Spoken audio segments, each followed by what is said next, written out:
Hey, what is up, mortals? Welcome to Season 2 Part 1. What if Aizawa was in 1A? Just wanted to greet you guys by just saying sit back and relax, you're in for a treat, and so we begin. All the students were instructed by midnight that the obstacle course would be a race around the stadium.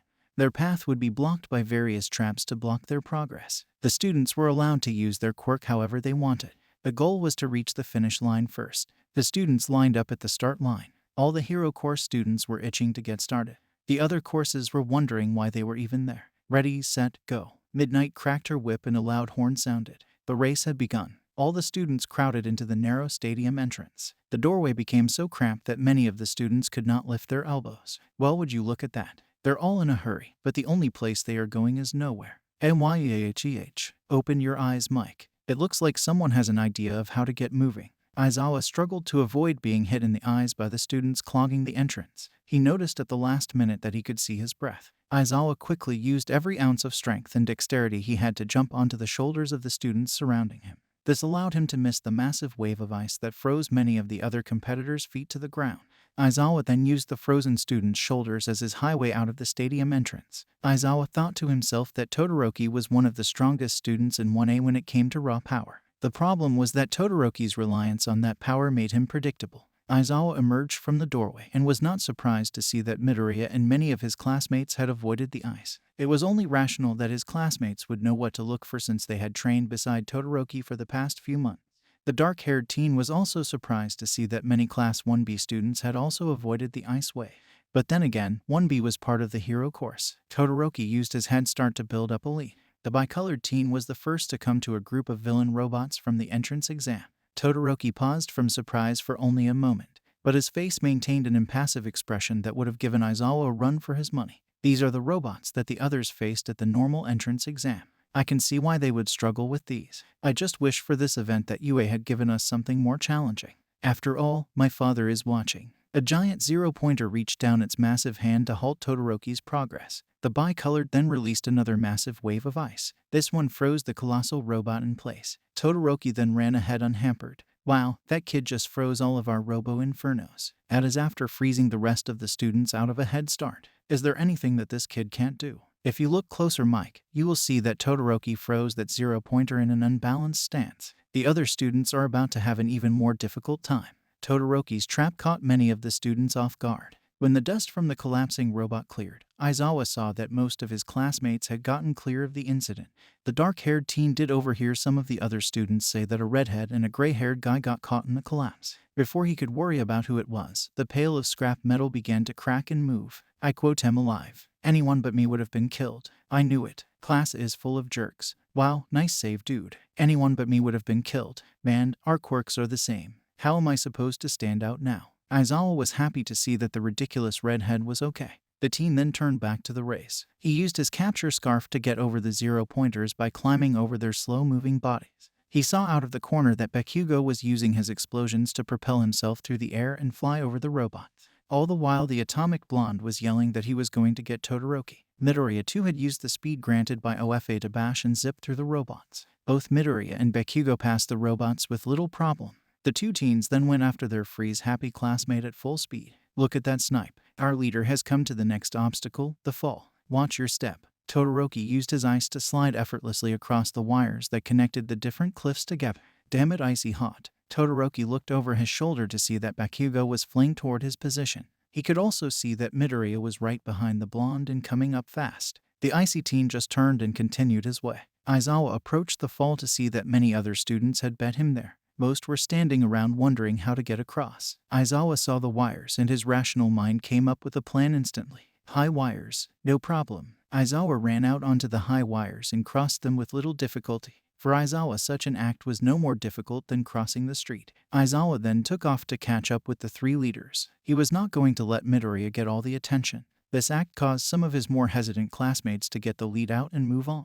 All the students found a way to cross. Most attempts were a bit shaky. A pink-haired girl crossed using several support items that she called her babies, while Ida's crossing looked downright foolish. Todoroki approached the next obstacle. The elemental teen saw a large sign that said, "Beware of mines." The ground was covered in spots of disturbed earth. It looks like Todoroki has reached the minefield. Don't worry, folks, these mines are not deadly. They just pack enough punch to make you wet your pants. Me and the people at home did not need that mental imagine, Mike. As Todoroki slowly made his way across the minefield, he heard a loud explosion followed by a voice that was full of rage and indignation. Bakugo came flying into the minefield, icy hot. Your declaration of war was to the wrong person. With those few words, Bakugo started to attack Todoroki. As explosion went against ice, Midoriya arrived at the field.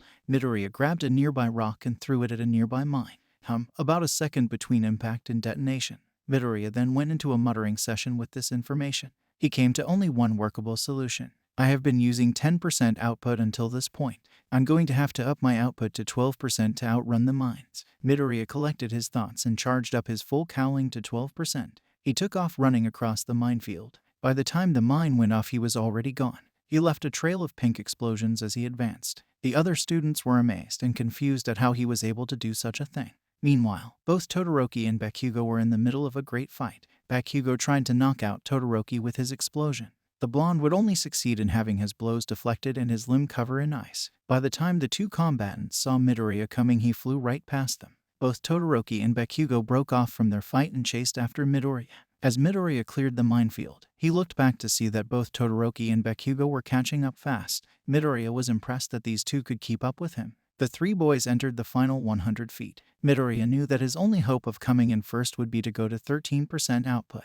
While it was not much of an increase, he knew that it would be enough to get him over the finish line. After all, he did not want to reveal everything he could do this early in the competition. The power of OFA surged through his body. The greenette burst forward to the surprise of his classmates. Midoriya came to a halt when he crossed the finish line. The crowd roared in applause. Well, folks, it looks like we have the winner of the first event. It is Izuku Midoriya. I did it, All Might. I got first place. All Might sat watching in his normal form. Young Midoriya, at heart you want to save people. I thought that this competition would be a problem for you. The blonde hero clapped his hands together. Turns out I was worried for nothing. You have quite the fighting spirit after all. The other competitors entered the stadium in a quick succession. Todoroki was second. Bakugo came in third. The blonde boy's eyes glowed with frustration at the fact that he had been beaten by both Todoroki and Midoriya.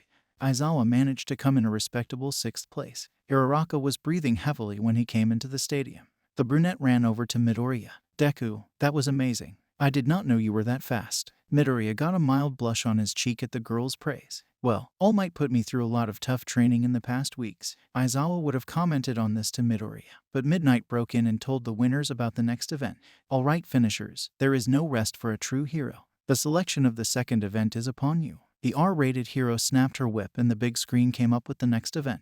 All the students would be involved in a cavalry battle. Many of the students thought it was strange that they would be playing a schoolyard game in a competition like this. Midnight then broke in to explain that the students would break up into groups of 3 or 4. Each team would receive a headband with the total point value of the team. 10 points would be awarded to everyone by how they finished in the race. Points would be to last place, and the points would increase in 10-point increments. However, the first place spot would be worth 10 million points. Every student turned toward Midoriya. Their eyes had a hungry look in them. They all knew the easiest way to win the event was to steal Midoriya's points. Midoriya knew that he would have to put together a strong team to win the event. But his hopes of doing this were quickly dashed as both Ida and Aizawa refused to join his team. They both gave the reason that Midoriya had proven that he was a strong competitor in the last event. The two boys were not going to let Midoriya be the only standout at the festival. Midoriya had almost given up on forming a team when a hand touched his shoulder. Hey Deku, let's team up. Midoriya let loose a river of tears. Uraraka, are you sure you want to team up with me and my 10 million stupid points? Of course, I think it is important to team up with friends. The young girl beamed with joy as she smiled at the tearful Midoriya. It was not long after this that Midoriya was approached by another girl, Mei Hatsume. I wanted to use your current fame to my advantage. Team up with me, person in first place. Midoriya was taken aback by Hatsume's brutal honesty. The green-haired teen knew that he could work with these two, but he would need a strong third member to his team. He approached his raven-headed classmate Takoyami. The bird boy agreed to Midoriya's offer. Midoriya then laid out his plan for his teammates. Across the field, Aizawa had also completed his team. He had recruited Masaru Ajiro and Yuga Aoyama to his team. Listen up, you two. This is my plan. We will go after the teams with the smaller amounts of points. This will allow us to build up our point value and get us to the final round. So, we are not going to go after Midoriya's team. It would be completely irrational to do that. Both Todoroki and Bakugo have their sights on Midoriya. Both have quirks that have many applications in an event like this, and Midoriya is no pushover. He is not going to just sit still and let us take his points. No, it is more rational to make sure we have enough points first before going after Midoriya. The two other boys agreed with Aizawa's plan. They also agreed that Aizawa would be best suited to being the raider. Anjiro would be the rear horse and use his tail to defend the group. Aoyama would be the front horse and use his laser to attack. And with that, the teams were formed, and the second round was underway. Midoriya had devised a defensive plan. It used Takoyami's dark shadow to defend the group from all sides, Uraraka's zero gravity to make the group float, and Hatsune's support gear to allow them to move freely around the field. When the event started, Midoriya's team was immediately beset upon by the other teams. Thanks to Midoriya's strategy, the team was able to defend against and dodge most attempts to grab their points for the first half of the match. We are doing really well, guys. Hatsune, your babies are amazing. I know, right? This praise for the pink-haired girl from Midoriya made Uraraka a little jealous. But the brunette was not prepared for what Midoriya said next. Uraraka, great job on making us float. We could not do this without you. Uraraka did her best to suppress a full-face blush, but her cheeks did turn red from the effort. Thank you, Deku. Takoyami, your dark shadow is just what we need for our omnidirectional defense. Well, you are the one who chose me for that role. Everything was going according to plan. The team thought they had it made. Then Todoroki showed up and ruined that feeling. The bi-colored teen had managed to disable half the teams on the field using his ice and Kaminari's electricity. Todoroki then used his ice to create a wall to keep out the other competitors. Todoroki and his team now took direct aim at Midoriya's team. Both teams traded blows with neither gaining any advantage. Then Ida came up with an idea. Everyone, I am about to do something that will make me useless to you. What are you planning, Ada? It does not matter. Just make sure you get that headband. Ada's engines heated up and blue flames came out of his mufflers. He burst forward at high speed, dragging his teammates along for the ride. RECIPRO burst. As Todoroki approached Midoriya, he managed to grab the green-haired boy's headband. Just as he was moving away, Midoriya snapped his hand around the headband and yanked it back from Todoroki. How did he react so quickly? Ada's engine stalled. Todoroki was in shock at what had just occurred. For just one moment, Todoroki lost control and unleashed a burst of fire from his left hand. Midoriya saw this and prepared to counter with a new move. I did not want to use this yet, but it is the only way to defend. Midoriya told his teammates to brace themselves. The teen raised his right hand into the air and placed his fingers into a flicking position. The force of OFA flowed into his fingers and he released a powerful burst of air pressure. The air bullet sliced the fire in half, deflecting the fire to either side of Midoriya's team. Just as Todoroki's team was again gripped by awe, Bakugo burst through the ice wall. Deku, Icy Hot. Who has the points? The bell sounded throughout the stadium. And that is it, folks. The end of the second event is here. Bakugo went into a tantrum at not having finished in first place. Again, good job everyone. The winner of this event is Team Midoriya. Midnight went on to say that Team Bakugo finished second, Team Todoroki finished third, and Team Aizawa got fourth place. Since an odd number of people finished in the first 4 places, one member from the 5th place team, Team Kendo, would advance as well. It would be unfair for one of us to advance since we were frozen in place for half of the time. You should choose from Team Tetsu. They were active on the field for the whole match. Tetsu was moved to tears by this statement from his classmate. Kendo remarked that it was only fair, and her teammates agreed. After a short discussion, the members of Team Tetsu agreed that Tetsu should be the one to advance. Such a show of sportsmanship. But is this allowed? Well, Midnight is the referee. Let's see what she says. The R-rated hero got an annoyed look on her face. This talk is naive, children. It totally turns me on. Tetsu advances to the final round. Again, the students were embarrassed by the suggestive nature of Midnight's language. Aizawa walked over to Midoriya. I am glad to see that we both made it into the final round. Midoriya, were you worried about me, Aizawa? I was more focused on getting into the next round. But considering the caliber of the guy that had you in their sight, a little worry was only rational. The short exchange ended when Midnight announced that the final event would be a single combat. The R-rated hero then snapped her whip and the big screen displayed the matchups.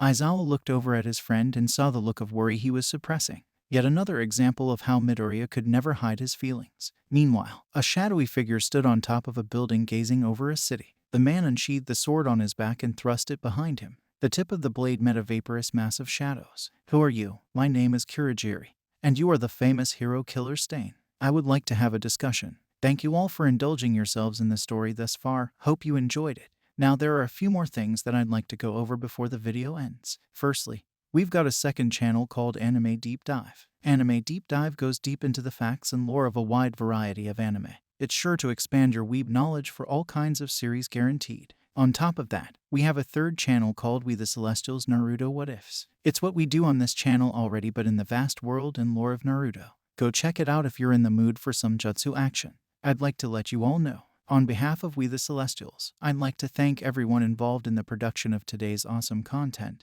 Their details will be in the description below. If you're perhaps interested in what we do here at WTC, then I would like to extend out an invitation to join the team.